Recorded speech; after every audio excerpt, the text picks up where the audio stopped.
নমস্কার, সবাইকে জানাই বুধবারের শুভ দুপুর। আজকে দুপুরে খেতে বসে গেছি। তো আমাদের এই মধ্যবিত্ত ফ্যামিলিদের হচ্ছে কিছু তরকারি না থাকলে না মাছ কেনো নাই মাংস কেনো, তো কিছু সবজি নেই। দেখো, অনেকেই বলে মাছ মাংস খায় এরা বড়লোক। ভুল কথা, জানো। একটা নিরামিষই যদি রান্না করা হয় না, অনেক কিছু আইটেম দিতে হতো। তুমি একটা ছাঁচি কুমড়ো রান্না করো, কত কী দিতে হয়। যাই হোক, আমি ওই ছাঁচি কুমড়ো কোনো দিন করিনি। আমার একটা জেঠুমণি আছে, তার সাথে গল্প হচ্ছিলো। কারণ আমাদের ঝাপান ছিল। আমি জেঠুমণিকে বলি, জেঠুমণি আপনি আসবেন শনিবারে। দিয়ে জেঠুমণি বলে, আমি জেঠুমণি দেখো সেদিন আমরা নিরামিষই খাবো, কিছু মনে করবে না।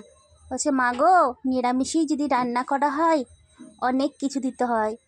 বলো না, একটা ছাঁচি কুমড়োর দাম হচ্ছে 6 টাকা। তো রান্না করতে গিয়ে কত কত কী লাগে বলো তো। আমি হ্যাঁ, ওর জন্যই বলি মাংস কম হলে এক তরকারি ভাত ঝামেলা মিটে যায়। আর একটা রান্না করলে, মাছ করলে আবার একটা তরকারি করতে হবে।